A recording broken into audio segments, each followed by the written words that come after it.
Hey guys, this is Dana from Pop Goulash.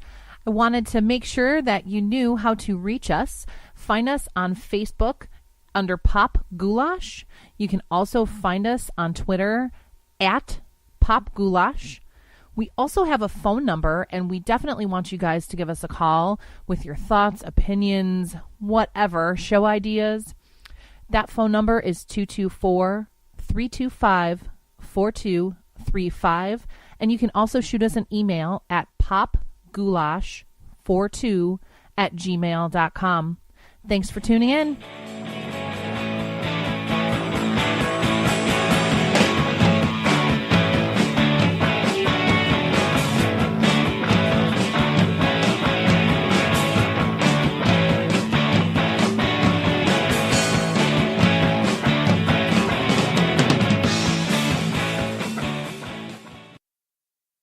Hey everybody, it's Ruben.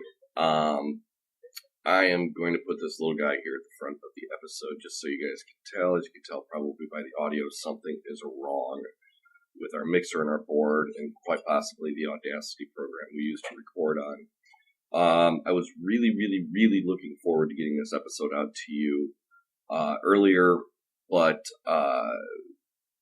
we had a really awesome guest, and for some reason, during the editing process, about an hour of our talk got chopped off at the end. And for everything I've been trying to do for the last 48 hours to locate the files that have gone missing, I cannot seem to find those files whatsoever. So if at some point I can find the files, I'll repost the episode, but as of right now, I am unable to do such a thing. So I do apologize in advance. I apologize, this intro sounds like shit. I'm going to be playing with the levels and finding out what the hell I did, or what happened during the recording process of the last episode that has caused this to run afoul. So, if you need to, you know how to reach us, from the bumpers at the beginning of the episode. God damn it, Skype, you piece of shit. Anyway, enjoy the show.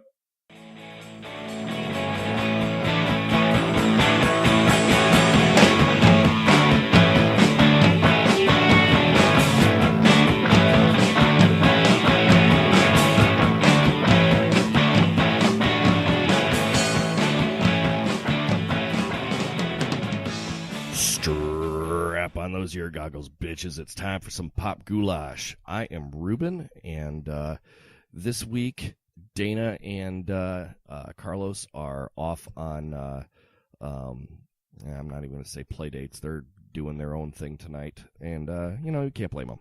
They've got their own lives, and they just don't love you as much as I do, so what can I say? So this week, I actually have a special guest co-host tonight. He is from just outside of Indianapolis. He is 1/3 of the Inglorious Pasterds podcast. A couple weeks back, in December, we did I did another podcast with the other one of the thirds. I went with Michael Basinger, and we did our Star Wars podcast. And so this week, I have with me Matt Polley. Welcome to the show, Matt. How you doing? What's going on? I'm good, man. Good. Glad to hear it. I am the best 1/3 of the Inglorious Pasterds, just in case anybody's curious. I won't argue with that. The other guys might, but whatever. They're not here, so I won't argue with it, but I won't cop to it either. So, but yeah, no, it was. It's great to have you on the show, man. Like I was telling you before we started rolling, I dig your guys' podcast a lot. It's one of the bright spots to my dreary Thursday mornings, getting in my car and getting started on my on my shit days, as it were. So yeah, I appreciate that, man. It really means a lot to know that we're doing something that people are, A, connecting with on a spiritual level, but B, just really having fun with. Kind of gets us out of bed in the mornings. I mean, we all have Joe jobs, but right at the same time, this is kind of like, this is what gets me out of bed. Like every Wednesday, especially being able to record a podcast and sit with my brother and my best friend and just shoot the shit and talk theology and do all the stuff that we do for that podcast. It really is a lot of fun, and it's kind of taken on a life of its own. And but just to know that people are out there enjoying it, looking forward to it every Thursday when it comes out, and it's a weird place to be for sure. Yeah, and you guys have got some pretty big success off of your podcast as well. I mean, your guys' numbers are pretty sweet, man. From I think right around the time I first started listening, I think you guys had announced that you hit your 10,000 downloads, and now you guys are far surpassing that. So that's kudos to you guys, man. Yeah, thank you. Yeah, it's kind of taken off. Like since December, we've had a pretty significant increase. And as far as like downloads go, it's not in the podcasting world, it's not a lot, but for three assholes around microphones, like from the Midwest who got kicked out of churches, basically, like it's a weird place to be and to see numbers and go like, who the hell is listening to this shit? Like, right. Because when you do your own thing, and you know this, when you do your own thing, you're like, okay, it's fine, but like, I can't imagine anybody really wanting to listen to this. And then like people start listening to it and connecting with it and enjoying it, and more people keep doing it, and more people keep doing it, and people are sending you messages about how much it's doing for them, and I don't even know, like we can't even really process it. And I know that like people, mutual friends of ours are like, you guys, they probably think it's false humility. We're like, we have no idea why people listen to this shit, but they do, and so we're just pretty grateful for it. And yeah, it's sort of taken on a life of its own, especially the last couple of months. Our download numbers compared to what we had have exploded for some reason, and we're just sort of enjoying it, kind of standing back in awe of it and going, okay, we'll just see where it goes. I mean, I think a lot of that could be attributed to the fact that you guys are just incredibly authentic. There's no pretenses being put up, and you can tell that in your discussions, even, because I could tell through just listening to you guys. I know it appears, and this is just an outsider's point of view and just kind of what I know about podcasting and how things go. It sounds like the interview is usually probably recorded before you guys sit down and do your beginning and ending segments, or they're definitely recorded separately. Sometimes I can tell that they're recorded like in flow, but that's usually if you have somebody in I always like to say in studio, but it's usually just somebody's kitchen. Yeah, and that's actually ironically almost literally true. It's in my dining room, which is next to my kitchen. So, nice. But like I could just tell that like you guys just you it's just authentic, And I've mentioned it in tweets to you guys before that like that you guys make me feel like it's cool. Well, not cool, but it's okay to have doubts, have questions, be a little fucked up, and not have to worry about saying the word fucked up and still being spiritual, if not religious, Well, yeah. And why do you think we don't fit in churches anymore? I mean, true. like, we don't want to turn this into a religious podcast necessarily, but like, we all three were in churches, and you can't, there's things you just can't say. And I'm not even talking about, fuck and shit. I'm talking like, there's just things you cannot challenge. There's things you cannot say. And this podcast gives us the avenue to do that. And when we started the thing, we literally just started it for the three of us as a way to vent. We had no pretenses about it going anywhere.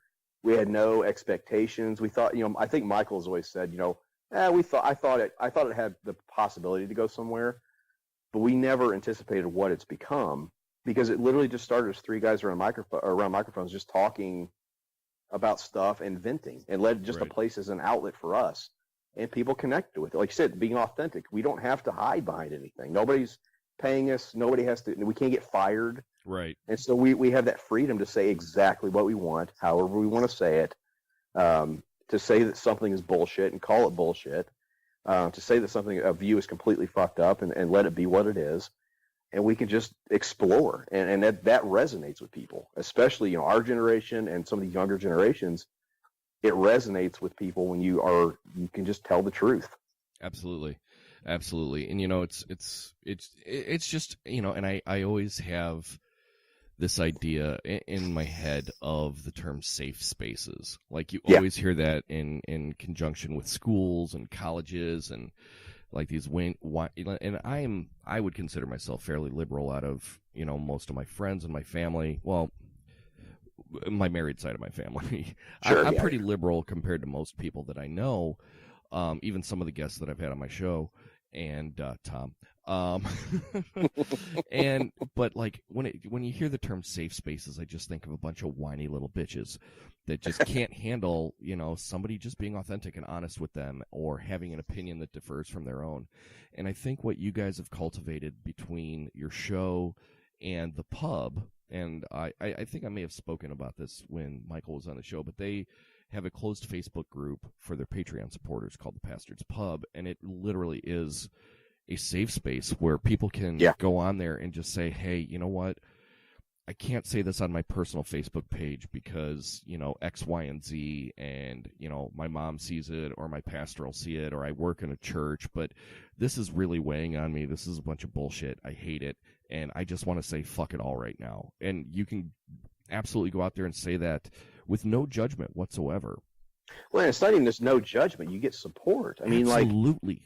People are like, oh, yeah, totally. I totally get where you're coming from. I mean, the level of commonality that's found in the pub is a little surprising is not the right word, but there's so much commonality in people's stories. I mean, you and I have had conversations about what we both kind of have some commonalities in our struggles, and absolutely. but there's all these people who are going, I've got this situation. People, oh yeah, I've been through that before. Right. We've always said, we tried to start a church and it died. We fucked around and started a podcast and started a church accidentally. Right. It's really in the true sense of the word what a community of believers, and it doesn't have to be, whatever denomination, religion, whatever, just a community of people who care for one another, who care about what happens to that other person's life, who stand in solidarity with them, who stand who come to them with empathy and say, I understand what you're going through. I feel it. I'm with you. That's exactly what we're meant to be, not just as religious, but as human beings. Yeah. I mean, that's what a human being is supposed to do to another human being, is to stand alongside them and say, I'm with you, regardless of skin color, background, sexuality, age, race, whatever. I'm with you because you and I share the same blood. Absolutely. And that's what I dig the hell out of that particular aspect of the pub. Yeah, because there are people with deep faith. There are people with no faith at all, screaming into the void, Billy. And he never doesn't get a shout out on never. any podcast. It's hilarious. It's awesome. But they're just in it. I had a friend of mine in college who used to say this, I hate it when people say they're just good people. Well, they are. They're all good people. And I've that's a bad thing, right? Well, no, it's a really good person. Oh my God, we should shoot him now, right? He's good people. And you go back to the safe space. It's why, conservatives are, when I say conservatives, I'm talking the far right wing lunatics, right? Calling people snowflakes and making fun of people for needing safe spaces. Why is that a bad fucking thing to have? Right. Don't we all need some place we can go where we can be free to be who we are, authentically who we are? Why is that a bad thing? And right. as nuts as the world is in a lot of different aspects, and as fearful and as unsafe as we feel in a lot of public spaces, maybe even with our own families or with certain friend groups or in our workspaces, why is there not some place we can have, and why is it a bad thing we would have a place that we would consider safe, where we can open up, where we can let our guard down? That's not a bad thing. Right. Absolutely. That's why people go to therapy. I mean, so you have a place that nobody's going to say a damn word to anybody else about what you're going through, and you can spill your guts. Yeah, and they can offer some, they can be there for support. They can offer advice, and that's the thing that with the pub that I truly appreciate, is that there's never anybody that's going to be there and you're like, man, I'm really going through some shit right now, and they're not going to be like, yeah, well, what did you do? Why is this happening to you? I remember, when I first started doing the church thing back in my early 30s, there was a dude that I kind of found as a mentor-ish. And I remember I came up to him one day. I'm like, man, we were hanging out. I was like, dude, I had to call off work yesterday. I had a headache, a massive migraine headache. And he's like, well, what'd you do? I'm like, well, no, I I went home, I laid down, I went to bed. I probably threw up and went to bed for a while. Well, Yeah. no, what did you do to what'd you do? Like, what'd you do that caused the headache? Like, I don't know. I've always got them. He's like, you did something bad. I know you did something bad. God doesn't give people headaches for no reason. I'm like, fuck you. Like, really? Jeez.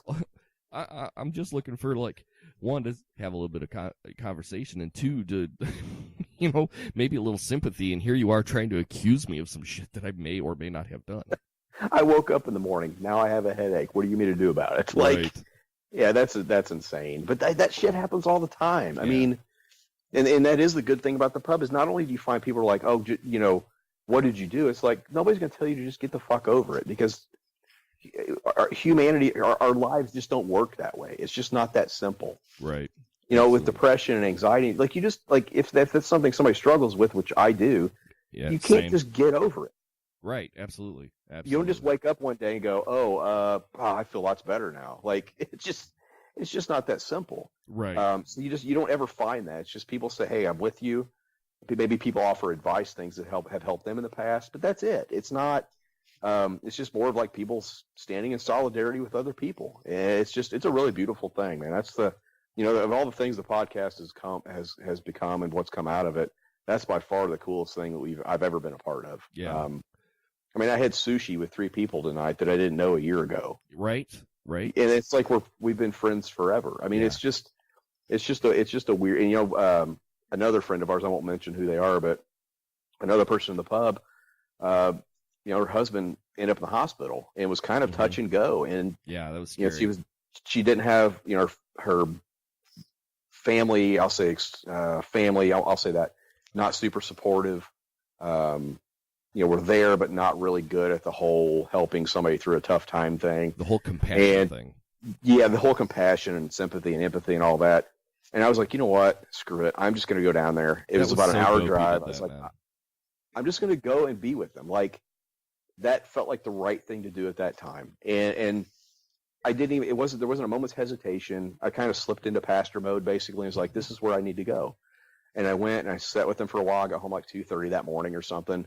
Until, I sat with them until things started to look like they were going to be okay, at least for the moment. So, but that happens literally all the time. But it's such a weird thing because, again, a year ago, I didn't even know these people. Right. And I'm up in the hospital and sitting with them. And literally there's so many people that would do that with, my wife was diagnosed with breast cancer back in late October. How's she doing? Good. We got one more. She got one more chemo treatment to go Monday. Excellent. All right. And then we'll have surgery a few weeks, about 4 to 6 weeks out after that. So we still got a little ways to go, but she's doing pretty good. How's her spirits? Pretty good. She's way tougher than I am, and just way tougher than most people in general. So she's just pushed through it and tries to live as normal life as possible. So well, it's like that. It's like that meme that went around, and it was attributed to Betty White. I don't know if you saw it, but she's like, I don't know why everybody calls somebody a pussy. Those things can really take a pounding. Indeed. It's like, I grew a couple of human beings. I think I can handle this. Like, yeah, right. You know what I'm saying? Absolutely. That whole thing blows my mind. But anyway, like, so when she was diagnosed, like, I remember, she did a biopsy and we had to wait a couple days. And I was like 3 hours from home for doing work up near you, actually, in Cherville. Mm-hmm. And we were supposed to find out that day, and I hadn't heard anything from her, so I called her on my way to my last job, and she didn't want to tell me, and I was like, just tell me. And so she did, and it sucked. Yeah. And so I think I put it in the pub. I was like, fuck, it's cancer. God damn it. And like, it was just flooded with all these just well wishes, and we're with you and whatever you need. And I just started crying when I read them all. And there's been so much, just people giving money and sending. Somebody's made her a quilt, and people have sent socks and scarves and hats and toboggans and just all this stuff. And most, I bet 70 to 80% of us come from people in the pub. Yeah, that's rad, dude. It's just amazing. It totally blows my mind, and I don't even know what to think about it anymore. It's so unusual. I've never been a part of anything like that. That's awesome. So I know your brother Brad was a pastor up here in, I want to say, was it Montgomery? Oswego. Now, were you part of that as well, or I was not? No, okay, because we actually have a mutual friend in Chris Baker, the tattoo artist. Yeah, he's 180. Yeah. I've known that guy for quite some time. I don't know if I knew him at the same time that when Brad was up here, but we were doing a Saturday morning men's group, and one of our buddies actually invited Chris, and he started coming for a while. And I've known Chris for quite some time. He's a good dude, and I just ran into him last Saturday. We were having breakfast, and I look over, and there's Chris Baker sitting down having a plate of pancakes while I'm eating these massive breakfast tacos. If you ever make your way up this direction, there's a place in Aurora called Juicy O's, and they've got a couple locations throughout. I think there's 3 locations, but they have these breakfast tacos, dude, that oh my God, I ate that shit for 3 days, man. One taco was enough to fill you for a month. It was ridiculous, and I know your gastrointestinal system kind of mirrors mine, and I'm telling you, man, they were delicious, but I paid for it. It took us 27 minutes to talk about my bowel issues, so that's good. Hey, it came in. we waited a while at least. Right. Have you ever had one? Yeah, man. Breakfast tacos could be an issue. I'm not sure if I want to start my day with something like that. You know what? Now, that being said, I would most definitely come up and eat those, but yeah, dude, I'm not sure. I'm guessing I would regret it about 3 hours later. Well, you'd probably regret it halfway through your ride home and having to stop at a Flying J. That has happened more than once. Oh, trust me. As men on the road, I understand. Yep. You always the worst is when you're stuck in a stretch of highway where there's nothing in front of you and nothing behind you for miles. I've learned to plan ahead. Oh, I've tried. Yeah. So. Well, now that we've talked about shitting in gas stations. Dude, yeah, but dude, I've mentioned this I think on the podcast once before, but have you ever just had one of those shits that you just thought about for the rest of the day? Damn, that was satisfying. It happens to me twice a week. Most of mine come on so quickly, I don't have time to contemplate them. It's more get this out of me right now. I need my stomach to stop cramping. It feels like somebody has a fist stuck straight into my gut. I need to get rid of this now. Oh, that's funny. All right, so let's get on to some pop goulash kind of stuff today. Now that we got a chance to get to know you a little bit, so to bite from your podcast, what you drinking tonight, son? Okay, so I have a big bottle of Saint Bernardus. It's a Belgian Abbey Ale. Ooh, it's freaking delicious. It's a pint and 9 ounces, so it's a pint and a half. Nice. Of 10%. So, I'm about a third of the way through it. Nice. Maybe more like half now that I think about it. We're working our way through it pretty quickly. So, well, it'll be if I get slurry, this could turn into the 100th episode. You know what though? The 100th episode. See, I'm already getting slurry, and I've barely had anything. The 100th episode, dude. So just so you guys out there in Popperland know that these guys celebrated their 100th episode by just doing a live episode, and people literally came from all over the country. Oh yeah, Oregon, California, Colorado, Massachusetts, Tennessee, Minnesota, Iowa, Oklahoma, Texas. I mean, we had them from freaking everywhere. Yeah, and I'm listening to it in the car was probably 6 days after it happened when you guys finally released it. Yeah, and I'm just just kicking myself because I mean it's a 5-hour drive to get down to where you guys are at least because I think it's 4 to Indianapolis from here. And So I think you guys are another hour south of that. Yeah. Yeah. I mean, I can get to the north side of Indy in an hour, or just a little less than an hour. So you're probably once you hit Indy, you're 45 minutes or 50 minutes away from us. Yeah, because I think it takes me talking about Schererville, Indiana.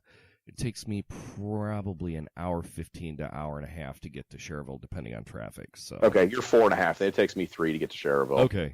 Yeah, you're probably about 4.5 from me. So. Yeah, because I've gone down to a couple shows down there at Deer Creek. Oh yeah. Oh man, and what once was one of the most beautiful venues that I've ever been to has absolutely gone to shit. I haven't been there in years. I couldn't even tell you last time I was there. Yeah, I went I went in 2000. I went to 2 of a 3-night run to see fish down there. And that's when it was still just surrounded by farmland, and you paid a farmer $30 for the weekend. He just pitched up a tent somewhere on his land, and you partied for the weekend. And then I went back, I want to say it was like 2008, maybe 2007, to see Pearl Jam. And it all was completely commercialized, and they had torn down all of the farmland and all of the forestry that went around, and now there's like a fucking Applebee's there. It was so disappointing. That whole area has like Noblesville, Fishers, like that whole area has exploded. Yeah, and that's a really wealthy area, like Noblesville, Westfield, Fishers. Yeah, there's so much goddamn money up there. It's insane. Yeah. It was just disappointing because, I mean, like, like when you would park in the parking lot, you came through the woods to get into this place. Oh, yeah, totally. It was beautiful. I remember that. It was absolutely beautiful, and now it's just fucking, there's a Applebee's and a Starbucks and a TGI Fridays.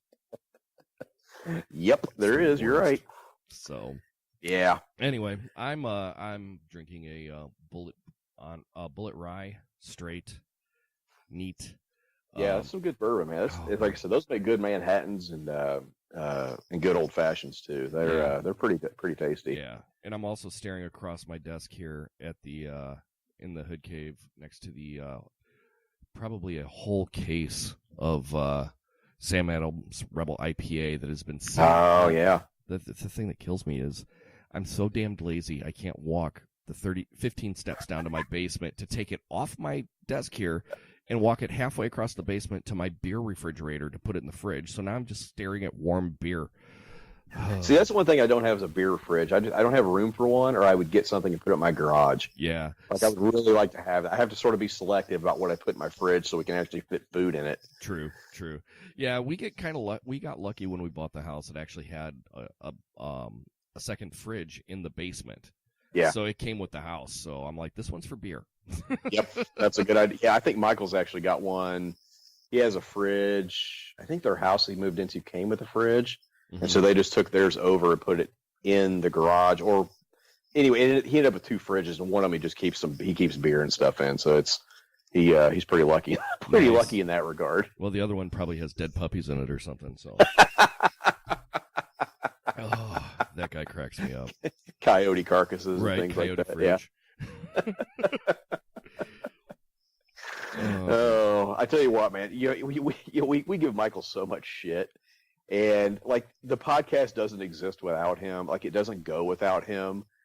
It like none like the Twitter stuff. Like nothing works without him. Mm-hmm. And we give him so much shit. And as long as I've known him for 13 years. And Brad's known him probably a little bit less than that, but like he has taken so much shit from us. He's such a good dude, and man. But he is literally like the nicest guy you'll ever want to meet. I mean, I just genuinely one of the nicest guys you'll ever want to meet. So, Michael, if you're listening to this, love you, buddy. Yeah, same. But yeah, like it's funny that you guys give him so much shit because I've always felt. Personally, like I relate a lot to Michael because like I'm always that guy just takes it just a half a step too far. In the name of like comedy, and next thing you know, you're like, oh, did I just make a raping baby joke? I didn't mean to, but like it felt right at the time, you know. Yeah, a lot of regret, but still, at the time, it was hilarious. Right. So, but yeah, it's funny. And like, you posted that picture of you and Michael where you had dyed your hair black, and I almost I'm like, damn, he had a neck beard back then, but I didn't say it. I just didn't want to I didn't want to put that out there. Yeah, that was from, gosh, that was probably 2006, I bet. Damn. So that's been 12 years ago. Yeah, Michael was one of the guys he was kind of my right-hand guy when I was a youth minister at my last church, from 05 to 07. He was my good friend. We connected immediately, and he was my right-hand guy, and so it was nice to have him around. And he's a few years younger than both you and Brad, yeah. Yeah, he's God, I can never remember his damn age. Doesn't matter how many times he tells me. He said he was like 35 or 36. I think he's 35. I think he's 6 years younger than me, and he's 3 years younger than Brad, I think. So, Yeah, there's a little bit of an age gap, but not a whole hell of a lot. Right, so. right, yeah, but like hard-working guy, dude. Seriously, like it cracks me up that like you guys give him like we kind of talked about it a bit off air about your production and stuff like that. He handles everything, you know. Yeah, and he does. That's Yeah. I also relate to him on that because I'm the one with the computer here at the house. We do all the recording at my house. I put it all up. So it's, if it's late, it's my fault. So. Yeah, I feel you. Michael's he's pretty insistent that we do it at the same time no matter when we record it, it's always released on Wednesday night. Always. Yeah. From a statistic standpoint, it keeps our statistics current. Mm-hmm. So we know what we're doing each week. But he's like, we got to do one every week. Like it has to be every week just to keep it at people's minds. And so he did a lot of research before we even started this thing about the best way to do podcasts, Mm-hmm.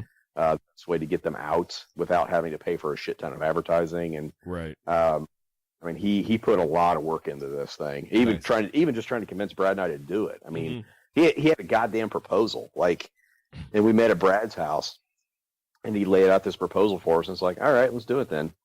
Cool. But he had bullet points and all kinds of shit, so he was prepared. He was serious about it. He's like, yeah. Damn. He had a format that he wanted to sort of that we stuck to for about 3 episodes. I mean, the format's basically what we started with. We've added a few things here and there, but right. the time, like we were originally trying to keep it at like 45 minutes.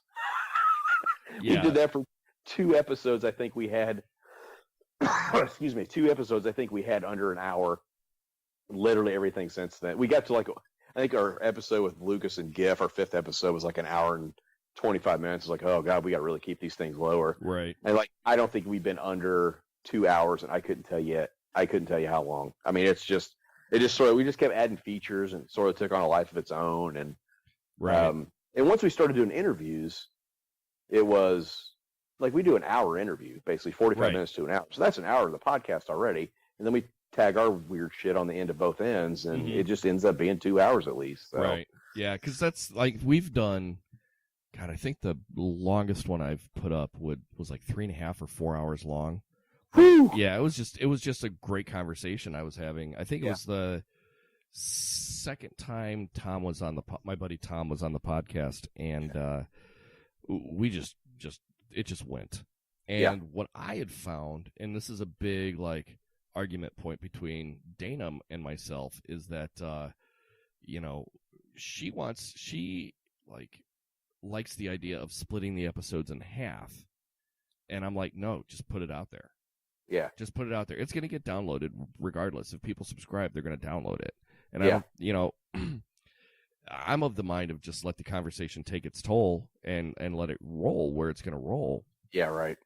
And there's been a lot of conversations we've had that we would have liked to have kept going, but it's just for time's sake we just couldn't. I mean, it was going to end up being a freaking 6-hour podcast if we didn't cut things off, because there's just some guests we've had who just wanted to talk, and we just wanted to let them talk. Yeah. So, well, yeah. The one thing that I found in some of our earlier episodes where we did go a little long with trying to split the episode into 2 different episodes, it was a law of diminishing returns.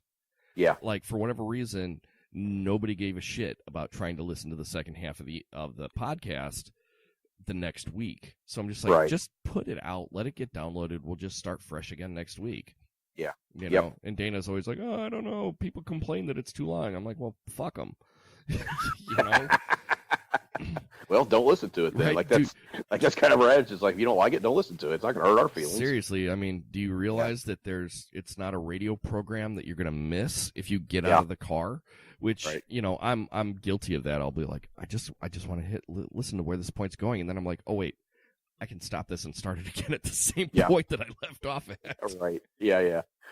Yep. I know. I understand. I don't even know what we were talking about before that. Where were we? We were just talking about our booze. Oh, yeah. We went from booze to Michael. Not sure how that worked out, but it worked. So we'll just run with it.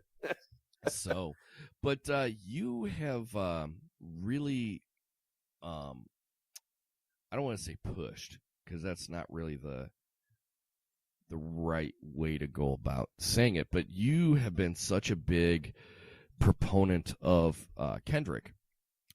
Yes, Kung I Fu have, Kenny. and will continue to be. And so what was it that got you into Kendrick Lamar? Like, who turned you on to it? Because you guys really I knew of him, but you guys talked about Damn so damn much that I finally started listening to it, and I'm like, this is a pretty fucking good record, man. Yeah.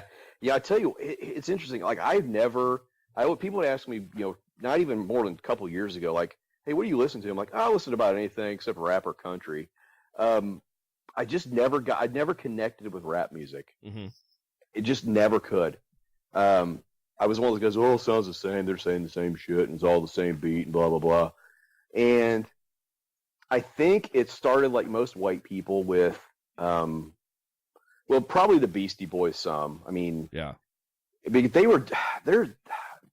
I guess the rap, they almost sort of fit into a weirder genre of rap than, it was almost like joke rap when they started. Like, it absolutely was. It absolutely yeah, I was. mean, Fight for Your Right to Party is totally a satire. I mean, mm-hmm.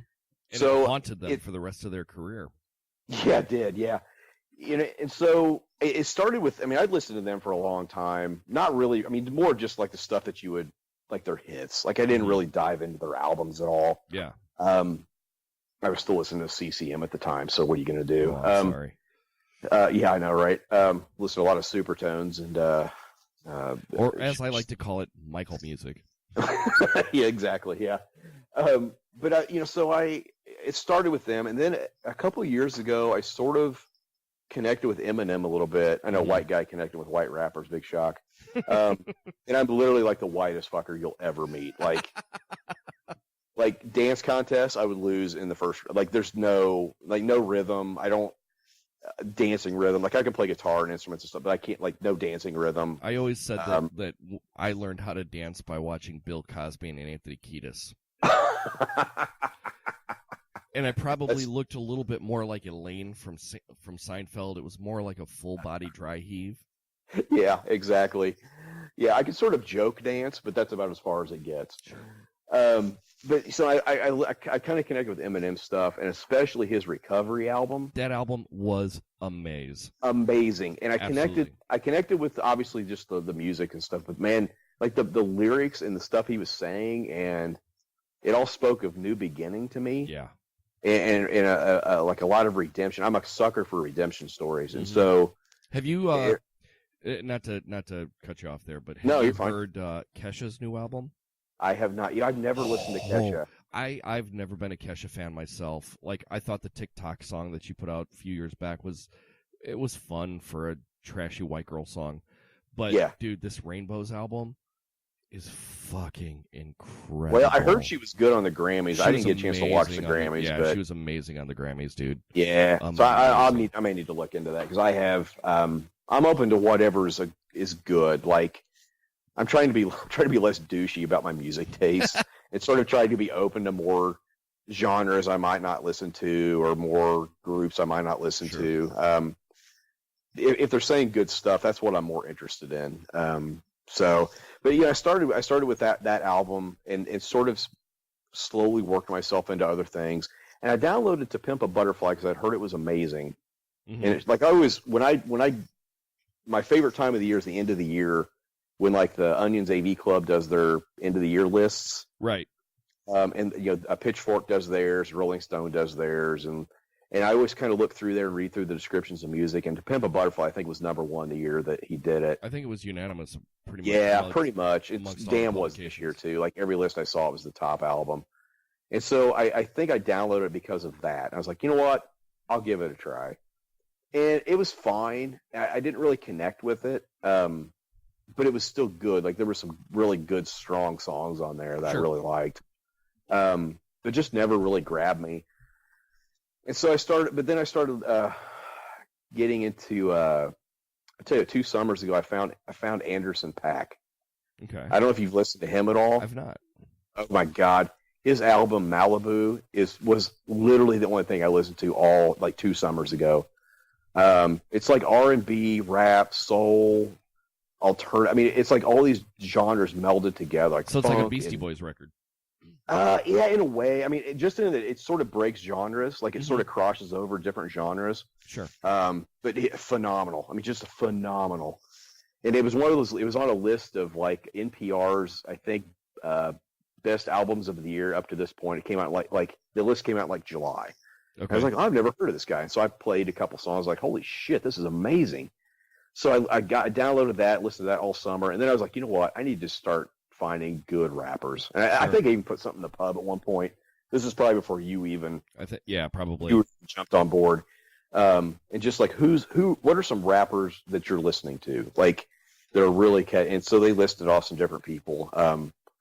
And Kendrick was obviously on those lists. I was like, I'm gonna try again. And so started listening to Kendrick more, started listening to Schoolboy Q, started listening to God, I'd have to go through my damn music. I've got like 18,000 songs on my fucking iTunes. So I just started experimenting with different artists and just seeing what they were doing.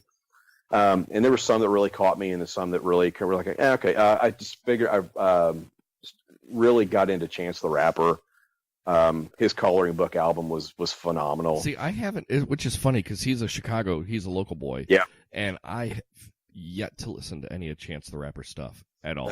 Coloring Book and Acid Rap, the one he did before that, they're pretty damn good albums. But he's a little different. He's R&B and it's a little different than what Kendrick does, Sure. But it's still really good. Well, I mean, he's doing something because he's still, if I'm not mistaken, 100% independent, and he just donated $1 million to the Chicago Public School District.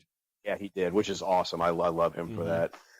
Discovered Childish Gambino. Oh, dude, Childish is amazing. Yeah, Awaken My Love was that was one of the funkier albums I bought when whatever year that came out. That was just last year. And actually, that was like, for me, Awaken My Love was the one album I still have yet to connect with. Really? Yeah. That album was damn good. Holy cow, that was good. It's good, but it just never grabbed me. Like his first album, that Camp album. Yes, that's a good one too. That was the only, like you said, that was the only thing I listened to that summer it came out. His Because the Internet album, I think, is the OK Computer of rap albums. Oh, yeah, I'd buy that. Yeah, it's incredible. Like, I gotta listen to that tomorrow now. I haven't listened to it in a while, so I need to jump back on that train. Such a good record, man.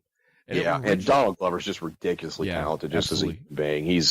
Dude, I can't wait insane. to see him I can't wait to see him as Lando Calrissian.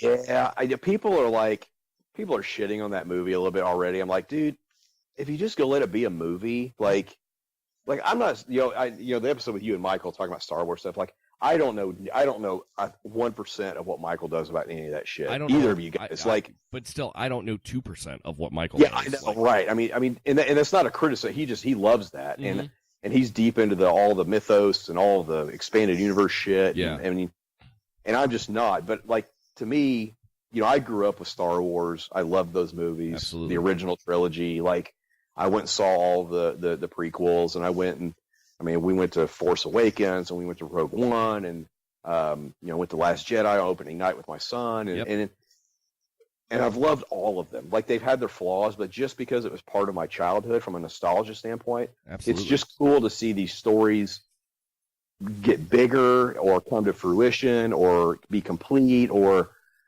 like the Solo story to me is just kind of cool because like, oh, this is his origin. Yeah. I don't care if it's true. I don't care if it's part of the canon. Like none of that shit bothers me. So for me, I can just go watch, this guy be Han Solo. I can watch Chewie. I can watch Donald Glover kill it as Lando. Right. Emilia Clarke's in it. I mean, like some really talented people. Woody Harrelson's in it. Ron Howard's directing the damn thing. Like to me, it's just going to be I'm just seeing it as a good Star Wars movie. Right. Just something fun that connects me to my past. That connects me to my childhood. In just a different way. I'm all about make all the Star Wars movies you want for all Seriously. I care. That's kind of how I felt, and I know a lot of people shit on it still, and people look at me like with an eyebrow raised when I'm like, I liked the Indiana Jones and the Kingdom of the Crystal Skulls album or movie. Yeah, dude, it was an hour and a half, 2 hours of watching Harrison Ford do Indiana Jones shit. Yeah, exactly. And he hadn't done it in 20 years. And look, These movies are not the holy grail in and of itself, okay? These movies are not like, it's not Citizen Kane, people. It's fucking Indiana Jones, right? And even, I've seen Citizen Kane. I've studied Citizen Kane because I did film studies in college. Sure. I was like, all right, Citizen Kane, okay. He, Orson Welles really, he was a visionary at shit, but it wasn't, story-wise, it wasn't that great of a movie. It was shot wonderfully, but it wasn't that great of a storyline. Anyway, but I'm of the mind that, like, look, if you can go into a movie, shut your brain off, be entertained, because really that's what you're supposed to do when you go to see a movie. Yeah. Go, shut your brain off, and just shut up and be entertained. That's what they want to do. That's the entire purpose of it, is for you to be entertained. Absolutely. And yep. When it came to Crystal Skull, I was in, dude. I went to go and I go to the movies by myself because most of the time my wife's not into the shit that I want to see anyway. I dragged her out like a week before our honeymoon to go see The Dark Knight Rises, and it was like a midnight showing. We didn't get out of the theater until 3. She's like, "I'm never doing this again." I'm like, "I love you. Thank you for even bothering to come." But yeah, I'm just one of those that's like, look, give me more. All I want to do is shut my brain off because there's so much shittiness in the world. Just give me this little pocket of joy. That's all I need. Absolutely. Yep, totally. How do we get from Kendrick Lamar to that? Anyway. Welcome to Pop Goulash. Yeah, I know. I don't even remember. Yeah, you and Michael did that a bunch. I remember I was laughing. I don't even remember like where we were talking about rap. So like I started downloading different rap albums like Ray Shrimmered. You were talking about Anderson .Paak. And just started really getting into rap music and listening to it more and more and more. So by the time Damn came out, like I was really listening to 30% of what I was listening to at the time, 40% even, was probably rap. I mean, like in some form. And so I was excited because so I come back to Pimp a Butterfly. I was like, holy shit, this is a great album. Like it's a really, really freaking good album, just from a musical standpoint and beats and lyrically what he's doing. And so when Damn came out, I was excited for it to come out. I mean, he drops it on Good Friday. Yeah. Which was it's been a year already. Yeah, it's hard to believe because that album still, I listen to it. I mean, I bet I listen to it every couple weeks. I got to listen to this album again. Now, do you listen to it on Spotify or do you listen to it on, is it through your iTunes? Oh, I downloaded it. Dude, there's an interesting app a buddy of mine turned me on to. My buddy Adam turned me on. It's snd.wave. Okay. And what it does, it will analyze your library, your iTunes library, and it'll give you like, I'm just running it right now on mine. Let's see here. Let's see. Hold on 1 second here. Let me read along. I'm gonna write it down. Yeah, snd. What was it called? Jesus Christ. .wave. .wave. So okay. 2246 songs, how many hours you've listened, your top artists, like number of hours music played, 299 hours on my phone. My top artists right now are Haim, 21 Pilots, Foo Fighters, Pink, and Veruca Salt. Those are my top 5 artists right now. That's as eclectic as it gets, bro. Dude, this is a whole different genre of shit, man. That's a lot. This is 10 years of working in a record store. This is what it does to you. Yeah, like exactly. I did 10 years in record stores before working for my current job, which I speak not of here at Pop Goulash because it could be a conflict of interest, and I like my job and I don't want to get fired. Exactly. But it also like breaks down the top songs, how many times you've played the songs. Like the first 5 songs on my list are all from the Hamilton soundtrack. That's awesome. Yeah, number 7 is the song Colors. I've played it 36 times, and it breaks it down to 157 minutes played. 157 minutes of my life have been played for the title track of the song, and that's because my son loves that song. Every time I put it on, he's like, it's my favorite song. I'm like, I know, buddy. I know. Yeah, kids are going to fuck up your statistics, man. That's what happens. For sure. And surprisingly, number 12 on my top artists, U2. Dude, I'll tell you what. We'll come back to U2. Yeah. I want to come back to U2. All right, I'll write that down. We'll stick with. I'm gonna write down U2 because I want to come back to U2. Sure. Okay, so when that album comes out, like I downloaded it and I listened to it and it was like, okay, this is really really good. And I think Brad downloaded and listened to it, and he's like, it's all right. Oh, no, he wasn't into Kendrick. He didn't like To Pimp a Butterfly. Okay. So I was like, dude, you need to fucking download this album. Like, you need to do it. So he did. I didn't hear from him for a couple days about it. And he finally messaged me back. He's like, oh, my God. Like, this album, like, lyrically, it's a really stripped back, like, compared to Pimp a Butterfly, it's really stripped back to just really basic rap elements. Yeah. But my God, the whole album is him. I mean, the whole album starts with, like, am I wicked? Like, the question, am I wicked, or is there something else going on? Like, how's the lyrics start? I'm drawing a blank. Hold on, let me see. It's that 10% kicking in. Yeah. God, how's it start? Blood. It's from Blood. Blood lyrics. Let me find Blood. Like Google Blood lyrics. Yeah. Hold on one second. I'll pull it up here. Blood.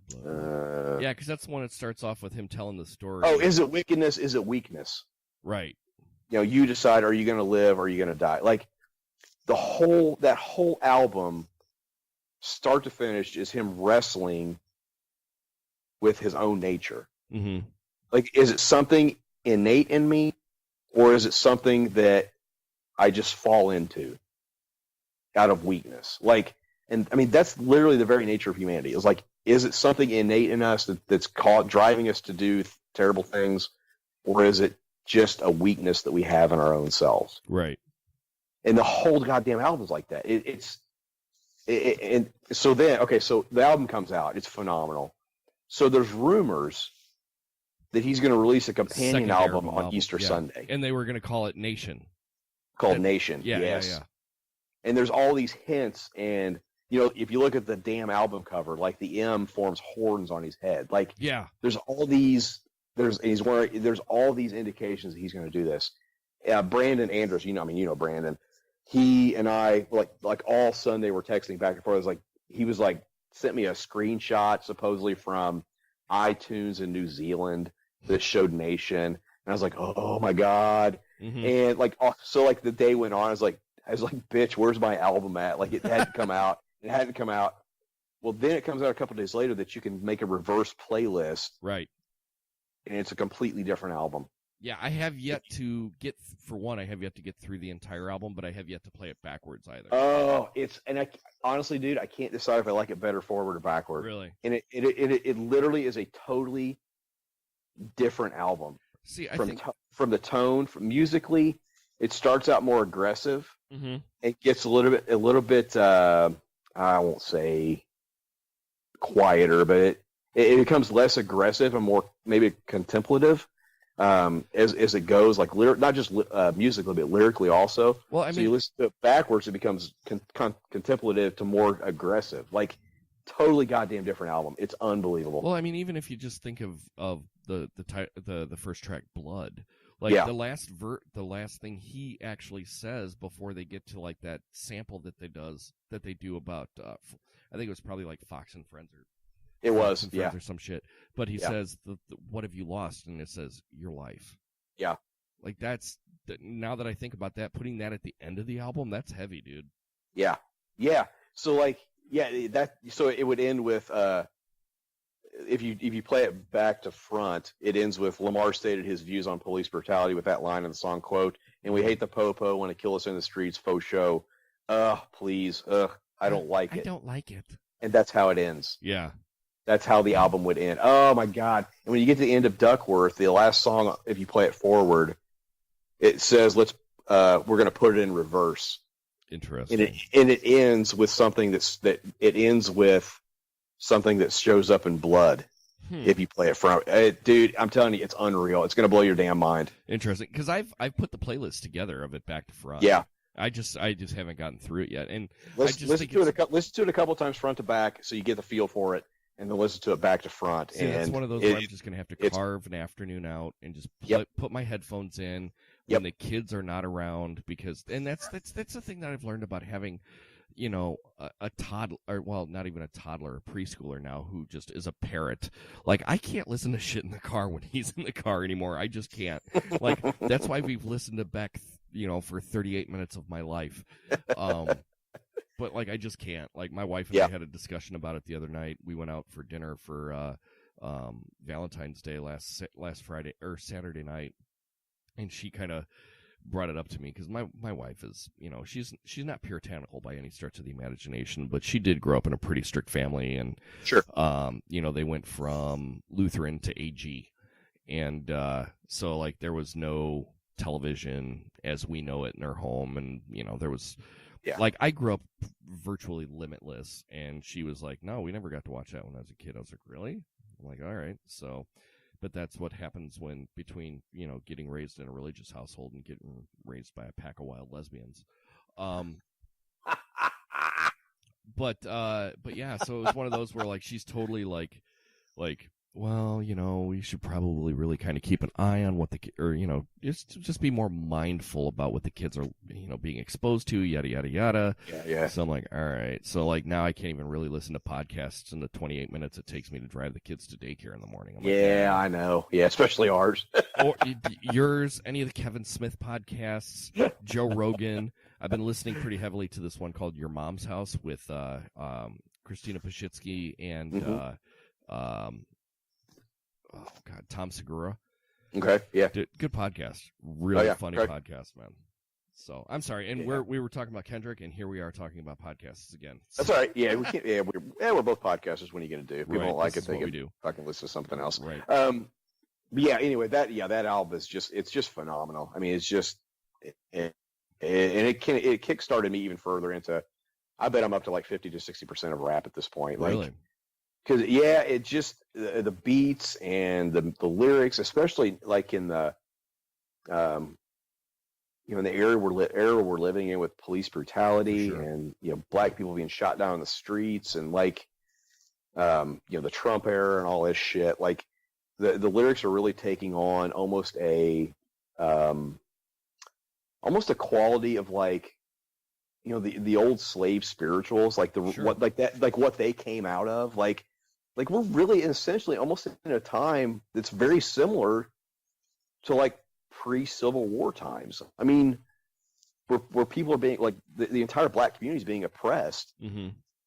I mean, not necessarily being enslaved like they were, but I mean, it's essentially the same thing. Like they have to be afraid to get pulled over by the cops. They have to be afraid to walk down the streets. Like, so I think a lot of rap right now is coming out of almost the same sort of ethos that the old slave spirituals came out of. I mean, it's even to that end, like we're going back to like pre 1991, 92 as well. Like if you look at the old NWA albums and the old Ice records, I mean, they could be put out today. And fuck the police. I mean, like, yeah, absolutely. And it's literally gotten worse. Like, yeah. And I know we're two of the whitest fuckers on the planet talking about the black community, and I don't know anything about it. But I think part of the reason I love listening to rap music right now is because it's a reflection of society. It's a reflection of society, but it gives you a perspective of what's really going on out there. Yes, it gives me a perspective, but it helps. Like I don't know what to do to fix it. Right. Like I don't know what part I can play as a white man to fix it. Like I listened to Michael Kiwanuka, he's phenomenal. If you like Motown type stuff, like it's sort of along. Oh my God, he's phenomenal. But he has a song, Black Man in a White World. Like, I listen to that and I go, I don't know how to help. Right. And so at the very least, I can at least listen and empathize and say, okay, I see where you're coming from. I don't understand what it's like to be afraid to be pulled over. Mm-hmm.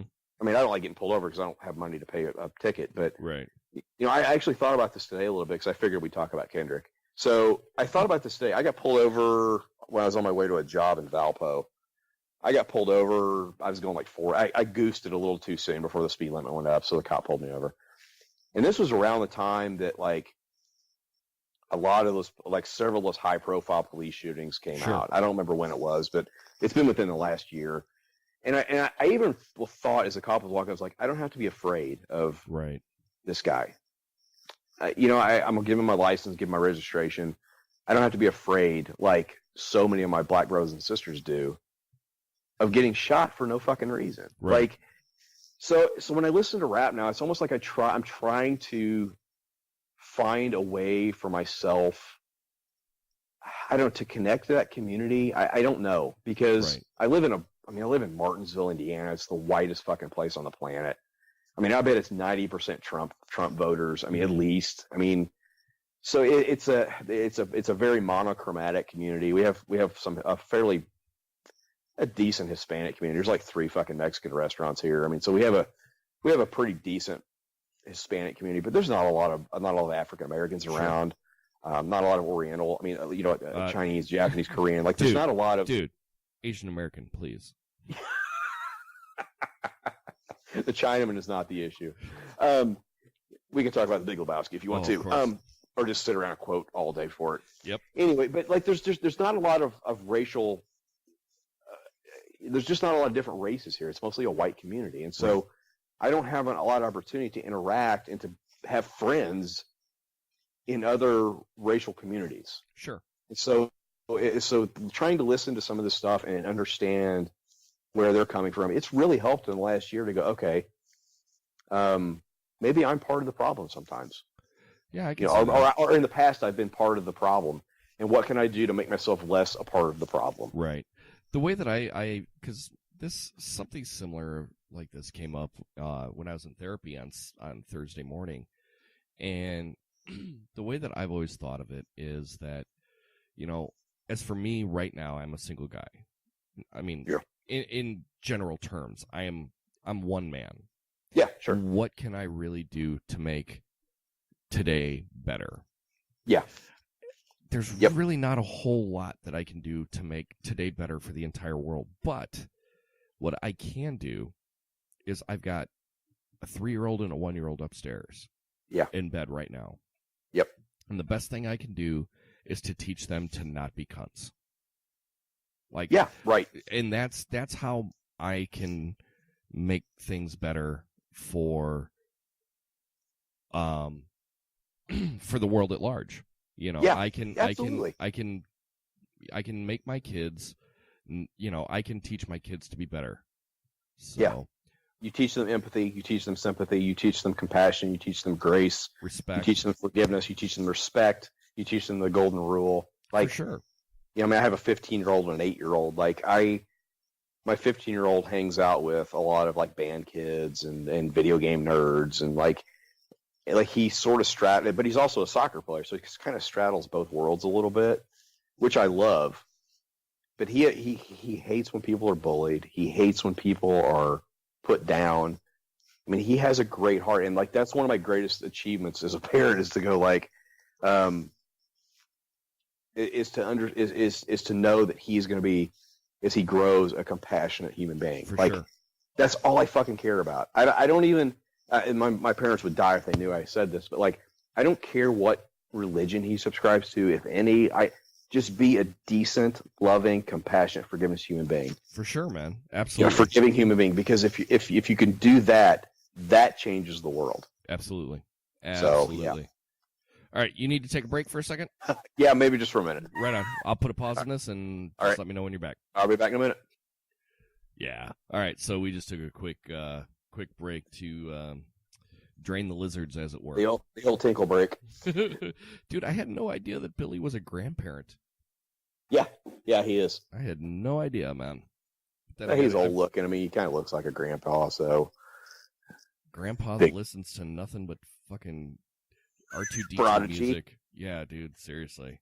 Giant bald motherfucker. That's but hilarious. speaking of nice guys, though, I mean, like you talk about absolutely. somebody who really is just an unbelievable human being. So yeah, for sure.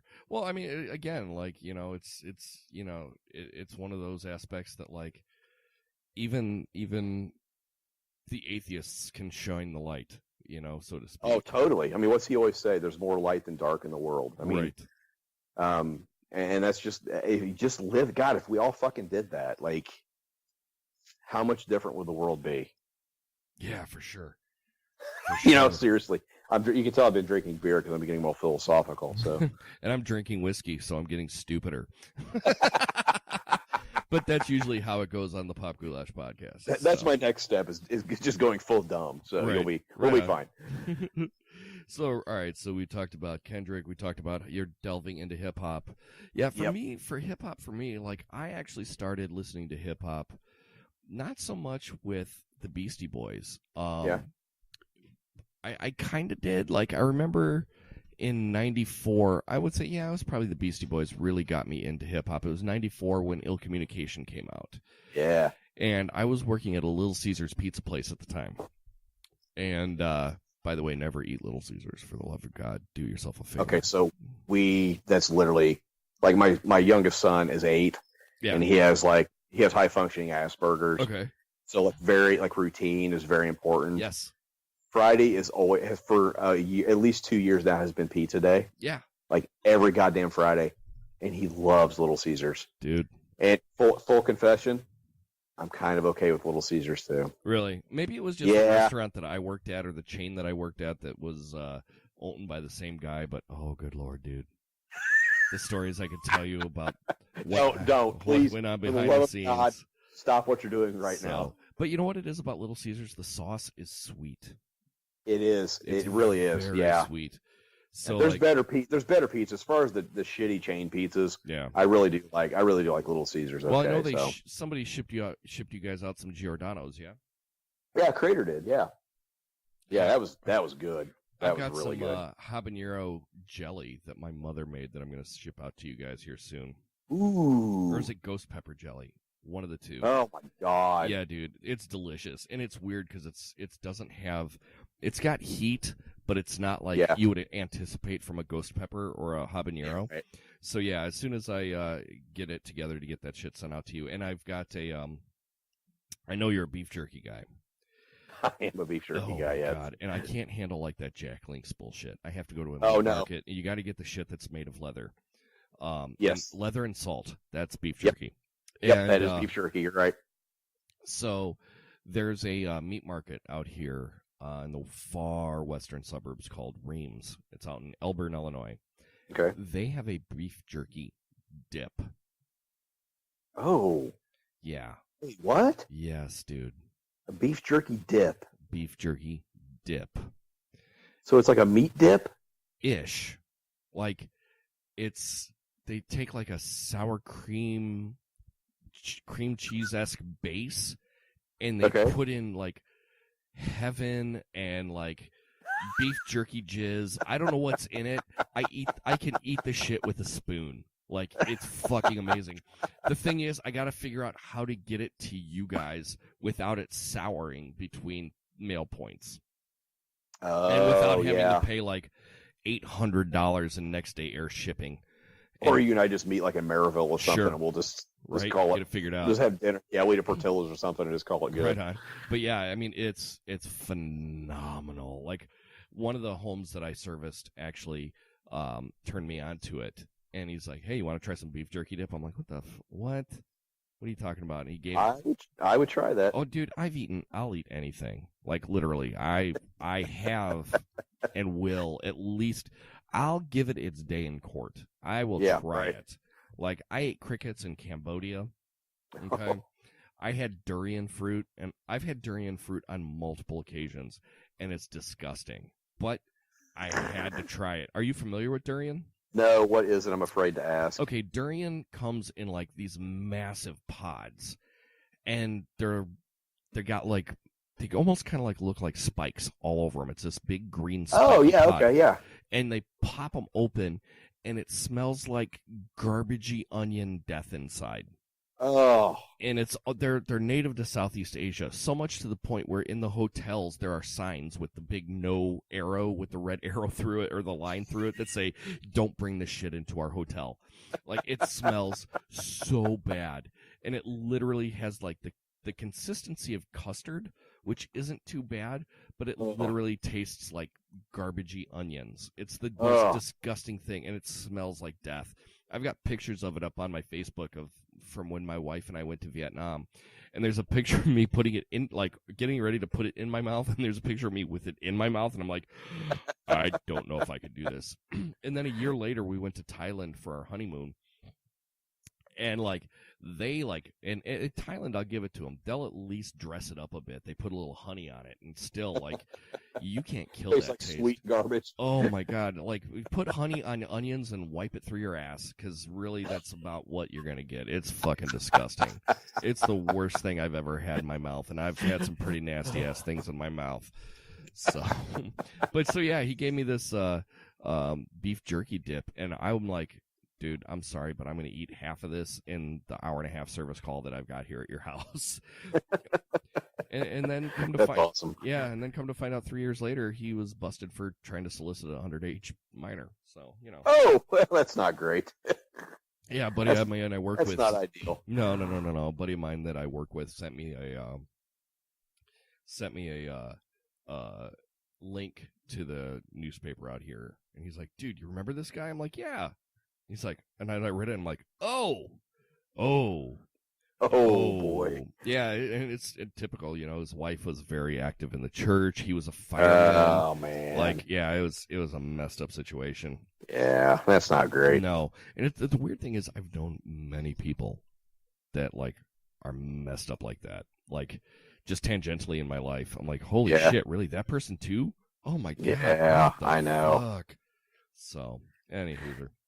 So have you really gotten into, like, for me with hip hop, to go back to it after we talked about food and child molestation? Beef jerky just and child molestation. Right. Absolutely. All right. Hashtag. I'm not sure we would. Yeah, I won't say it. I was gonna say maybe we wouldn't go that far, but yeah, we probably would. Well, you know, this is Pop Goulash, not the Inglorious Pasterds. So yeah, that's all right. Yeah, our fans don't give a shit because they don't tweet us anyway. So, yeah. So yeah, for me, for hip hop, man, it's mostly the lyrical content. Yeah, like if the lyrical content doesn't like hit it, I'm not gonna bother with it. Right. You yeah. know? Right.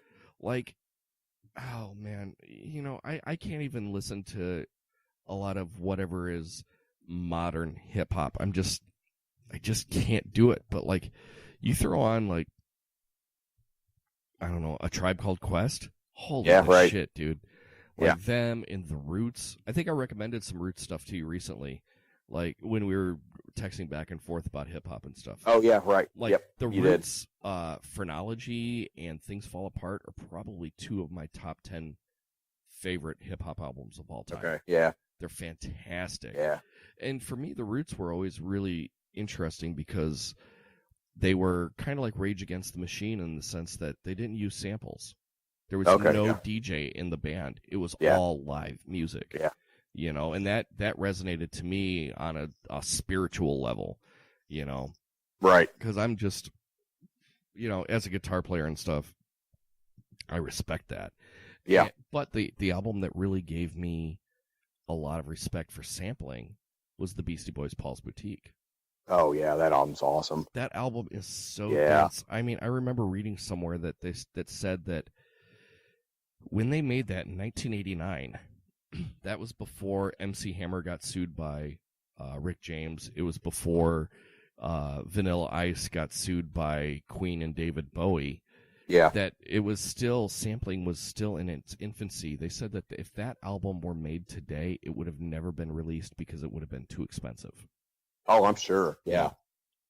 Yeah, I'm sure it would have. That album's phenomenal. My gosh. To the point where, like, the Dust Brothers, who were the producers of the record, they were like, we don't even remember where half of these samples came from. Oh, yeah. Like, there are Beatles samples on that record.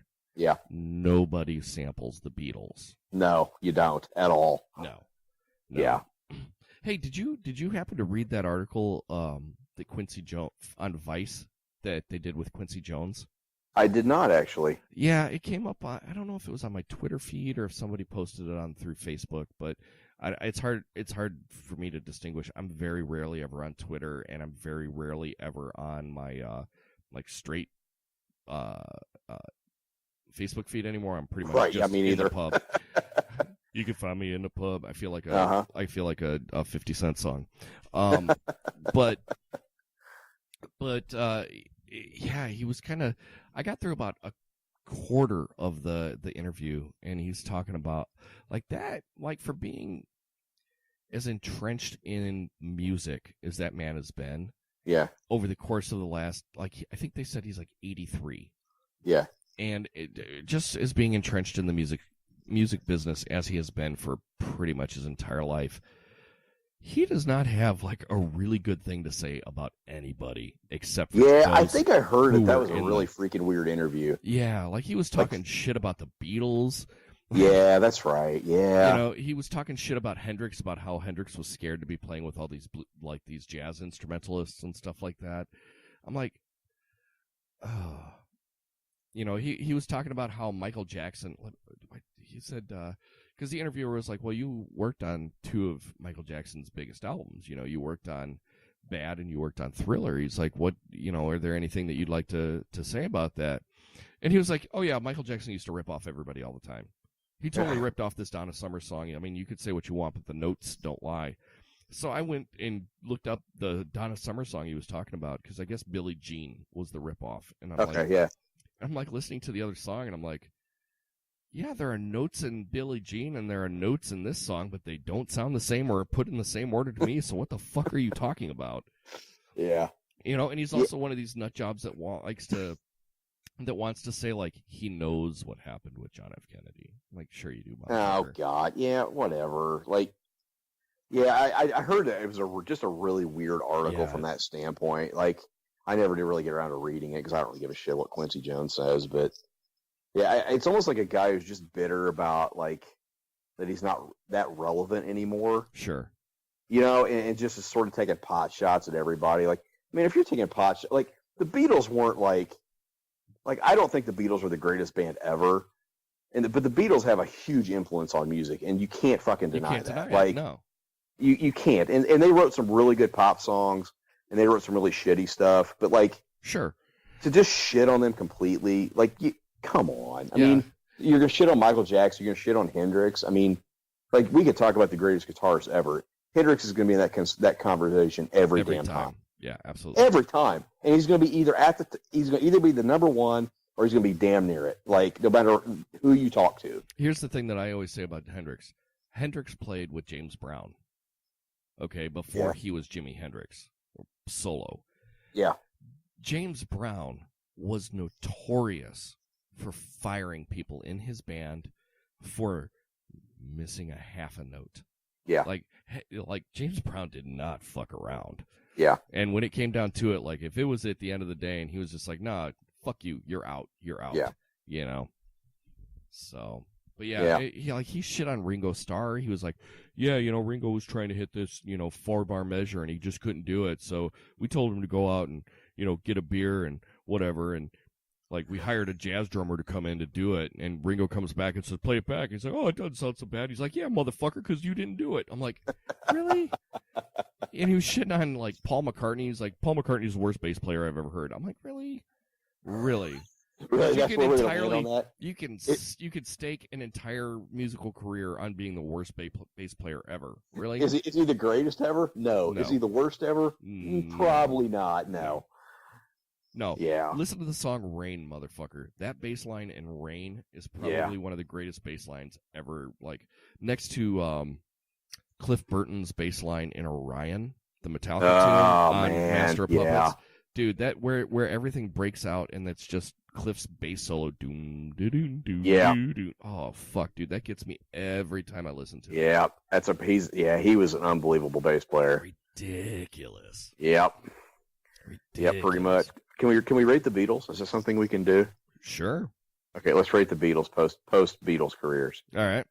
Go ahead. I'll let you go first. Oh, each individual Beatle past the Beatles' career after they were in the Beatles?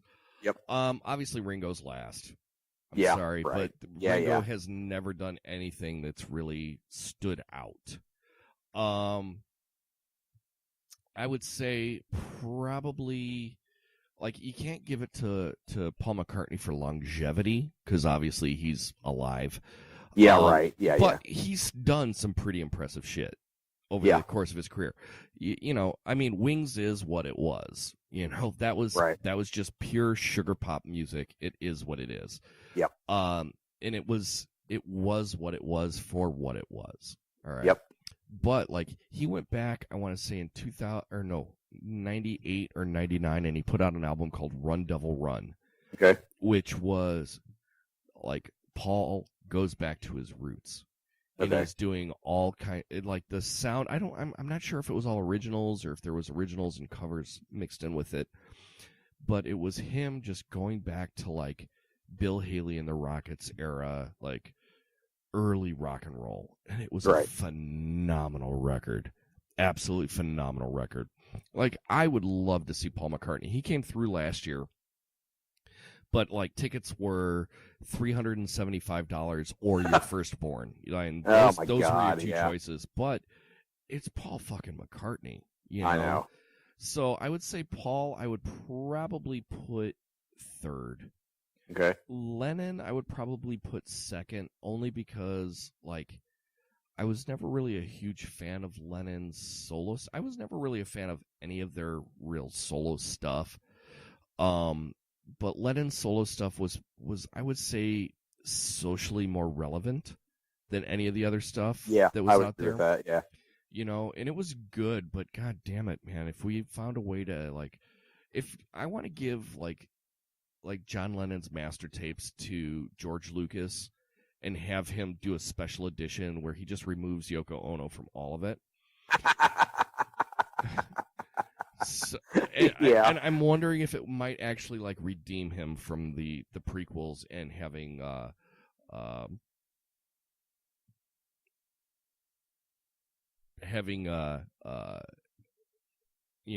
Jar Jar or Han shooting second.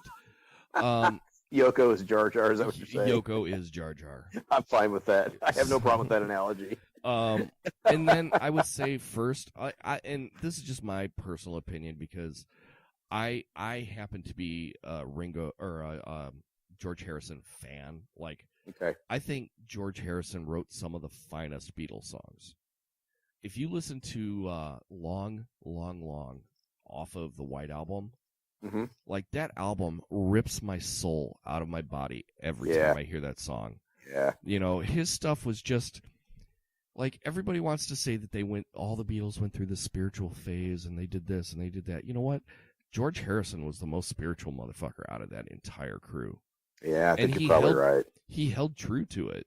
Yep. You know, up until the day he died, man. Hell, he wrote a song and got sued for it about Hare Krishna, for Christ's sakes. You know, like he did My Sweet Lord, which got him sued by the Shirelles or something for He's So Fine, because it was basically the same song. Yeah. You know, but like George was never like the rocker. He was never this or that. You know, they always called him the quiet Beatle, and he was. Yeah, right. But he was bitingly funny. I don't know if you've ever seen any of the Beatles movies. No, I haven't. Dude, you track down a copy or just go out and buy it. Go onto iTunes and download it. Hard Day's Night is one of the greatest like rock and roll movies of all time. That's what I keep hearing. It's kind of set up like kind of a faux documentary about their time getting onto the Ed Sullivan Show. It's really the only way that I can describe it. Okay. And it's brilliant. And it's funny because when back in, 2000-ishness, whenever it happened, I think it was 97, 98, when the Spice Girls did the Spice World movie. Yeah. It was basically it was basically Hard Day's Night. Right, yeah, that's what I've heard. You know, and but Hard Day's Night is seriously, like, next to This Is Spinal Tap, it's one of my favorite rock and roll movies of all time. Okay, yeah, I will take that under recommendation. But and even if you go with Harrison stuff like with the Traveling Wilburys, dude, that first Traveling Wilburys album was incredible. I mean, you had George Harrison, Tom Petty, Bob Dylan, Roy Orbison, and Jeff Lynne from ELO. Those five guys put out a record that was probably one of the greatest folk rock albums of all time. Yeah, see, I haven't listened to Traveling Wilburys at all. Oh my god, dude! Love Petty. Have never listened to Traveling Wilburys. I need to do that. That first Traveling Wilburys, it's just called Volume 1.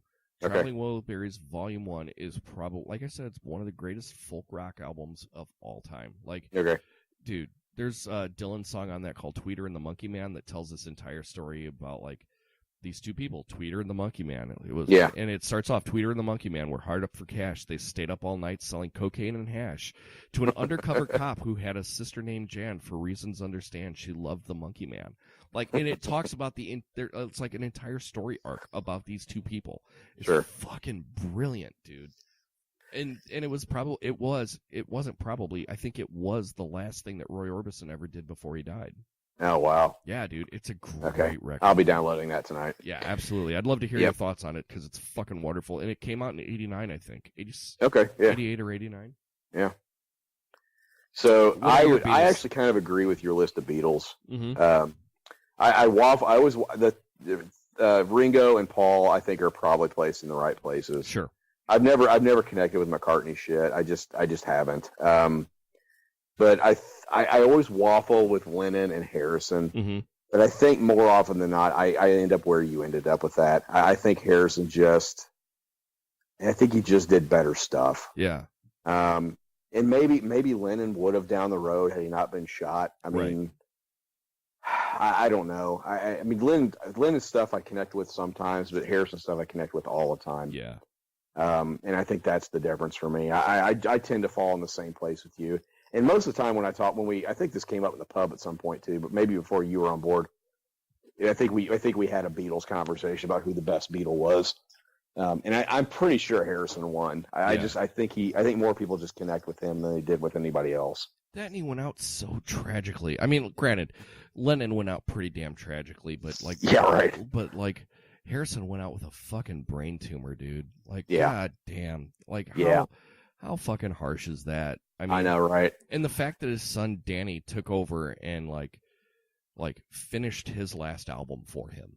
Yeah, right. You know. Yeah. And Danny Harrison, dude, if you ever watch that, I think it was from the Rock and Roll Hall of Fame or the Grammys or something. like that. Where Prince performed? Yes. Oh my God! And yes. he's sitting there, and Prince is just wailing on guitar, more like Guitar Gently Weeps, while like Tom Petty keeps looking over at him like, "Come on, God damn it, we need to run this song." And Prince is just like, "Fuck you, I'm gonna jam."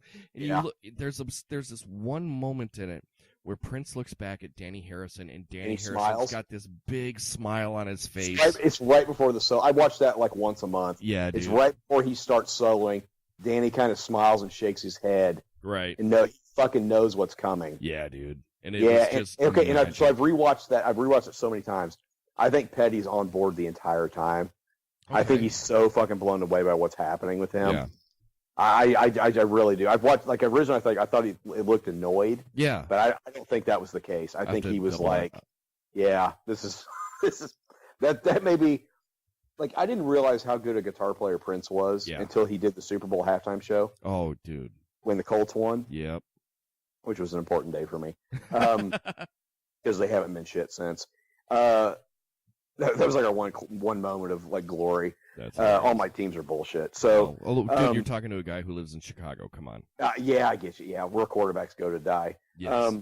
So when I saw that, I was like, oh my God, that dude could play guitar. Yeah, dude. And he did a Foo Fighters cover that night, too. He did. He did. He played Watchtower. He played a Foo Fighters cover.